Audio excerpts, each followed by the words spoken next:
Assalamualaikum warahmatullahi wabarakatuh. Hai, perkenalkan nama saya Tazra Fidinia Robin dari Universitas Singapura Bangsa Karawang.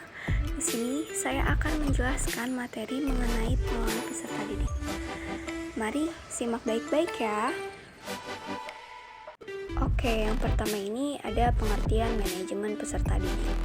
Jadi, manajemen peserta didik ini dapat diartikan sebagai usaha pengaturan terhadap peserta didik mulai dari peserta didik tersebut masuk sekolah sampai dengan mereka lulus sekolah.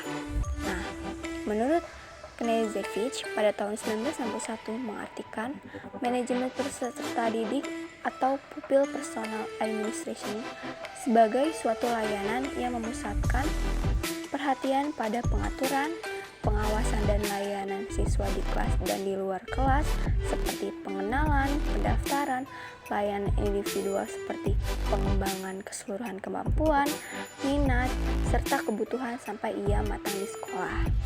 Nah, secara sosiologis juga, peserta didik ini mempunyai kesamaan-kesamaan. Nah, adanya kesamaan-kesamaan yang dipunyai anak ini ialah yang melainkan konsekuensi kesamaan hak-hak yang mereka punyai. Nah, kesamaan hak-hak yang dimiliki oleh anak itulah yang kemudian melahirkan layanan pendidikan yang sama melalui sistem persekolahan atau schooling. Yang kedua yaitu tujuan manajemen peserta didik. Tujuan umum manajemen peserta didik adalah mengatur kegiatan-kegiatan peserta didik agar kegiatan-kegiatan tersebut menunjang proses belajar mengajar di sekolah. Nah, tujuan khusus manajemen peserta didik adalah yang pertama meningkatkan pengetahuan, keterampilan, dan psikomotor peserta didik. Yang kedua, menyalurkan dan mengembangkan kemampuan umum atau kecerdasan, bakat, dan minat peserta didik. Yang ketiga, menyalurkan aspirasi, harapan, dan memenuhi kebutuhan peserta didik. Yang ketiga, fungsi manajemen peserta didik. Fungsi manajemen peserta didik secara umum adalah sebagai wahana bagi peserta didik untuk mengembangkan diri seoptimal mungkin, baik yang berkenan dengan segi-segi individualitasnya, segi sosialnya, segi aspirasinya, segi kebutuhannya, dan segi-segi potensi peserta didik lainnya. Nah, fungsi manajemen peserta didik secara khusus dirumuskan sebagai berikut. Yang pertama, fungsi yang berkenaan dengan pengembangan individualitas peserta didik ialah agar mereka dapat mengembangkan potensi-potensi individualitasnya tanpa banyak terhambat.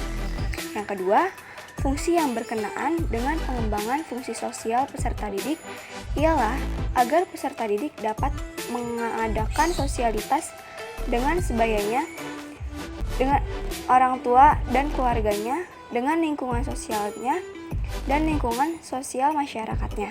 Yang ketiga, fungsi yang berkenaan dengan penyaluran aspirasi dan harapan peserta didik ialah agar peserta didik tersalur hobi, kesenangan, dan minatnya. Yang keempat, fungsi yang berkenaan dengan pemenuhan kebutuhan dan kesejahteraan peserta didik ialah agar peserta didik sejahtera dalam hidupnya. Selanjutnya ada prinsip-prinsip manajemen peserta didik. Nah, yang dimaksud dari prinsip adalah sesuatu yang harus dipedomani dalam melaksanakan tugas. Nah, jika sesuatu tersebut tidak dipedomani lagi, maka akan sulit sebagai suatu prinsip.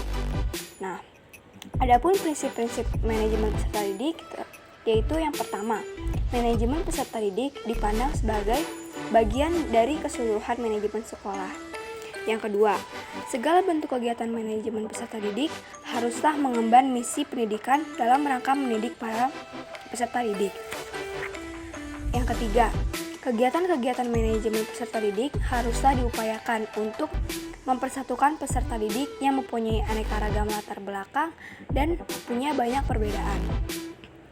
Yang keempat, kegiatan manajemen peserta didik haruslah dipandang sebagai upaya pengaturan terhadap pembimbingan peserta didik. Nah, yang kelima, kegiatan manajemen peserta didik haruslah mendorong dan memacu kemandirian peserta didik.